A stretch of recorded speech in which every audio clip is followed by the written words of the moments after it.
ఇది కేవలం ఓ పెంపుడు జంతువు కాదు, ఇదో ఫ్యాషన్ స్టార్. పూర్తి వివరాలకు చదవండి రేపటి సాక్షి దినపత్రిక. ఇంకా వరద విలయంలోనే ఉంది విజయవాడ నగరం. విపత్తు నిర్వహణను పూర్తిగా గాలికి వదిలేశారు చంద్రబాబు.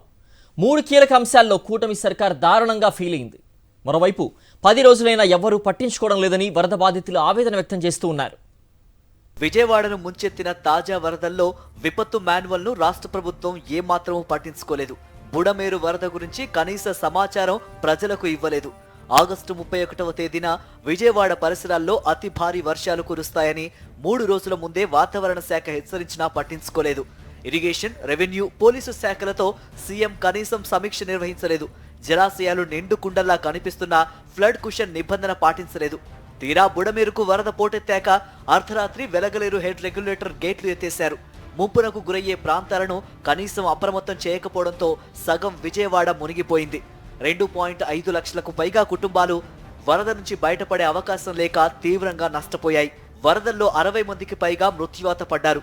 ప్రభుత్వ నిర్లక్ష్యంతో అన్ని నిండు ప్రాణాలు బలవ్వగా లక్షలాది కుటుంబాలకు వేల కోట్ల నష్టం వాటిల్లింది. ప్రభుత్వ ఆస్తులకు అపార నష్టం జరిగింది. విపత్తు సమయంలో అనుసరించాల్సిన ప్రాథమిక సూత్రాన్ని ప్రభుత్వం పాటించకపోవడంతో ఈ పరిస్థితి ఏర్పడినట్లు స్పష్టమవుతోంది. ఆ తర్వాత దశలోనూ రాష్ట్ర ప్రభుత్వం కళ్ళు తెరవకపోగా విపత్తు నిర్వహణ విధానాలను గమనించకుండా ప్రజలను వరదకు వదిలేసింది. వరదలో చిక్కుకున్న వారిని సురక్షిత ప్రాంతాలకు, అంటే వరద లేని ప్రాంతాల్లో పునరావాస కేంద్రాలు ఏర్పాటు చేసి అక్కడికి తరలించాలి. 2.5 లక్షల కుటుంబాలు మునిగిపోయినా కనీసం 50 పునరావాస కేంద్రాలు కూడా ఏర్పాటు చేయకపోవడాన్ని బట్టి ప్రభుత్వం అలసత్వం ఏ స్థాయిలో ఉందో ఊహించవచ్చు. దీంతో లక్షల మంది రోజుల తరబడి నీటిలో చిక్కుకొని విలవిల్లాడిపోయారు. విజయవాడ వరదల్లో లక్షలాది మంది చిక్కుకుంటే పునరావాసం కల్పించకపోగా తక్షణ సాయం అందించలేదు. 60 మంది చనిపోతే ఎక్స్గ్రేషియా గురించి పట్టించుకోలేదు. తన దగ్గర డబ్బులు లేవని సీఎం చంద్రబాబు ముందే చేతులెత్తేశారు. విజయవాడలో ఎటు చూసినా కన్నీటి గాదే కనబడుతోంది.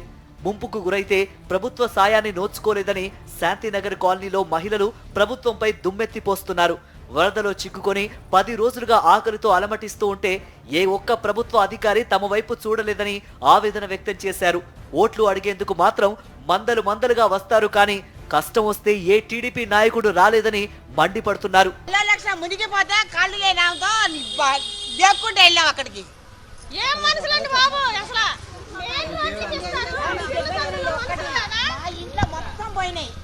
వాళ్ళు లేని అమ్మాయిని తీసుకొని నెలలో వెళ్తే ఒక్కడొచ్చి మమ్మల్ని ఆదుకున్నాం.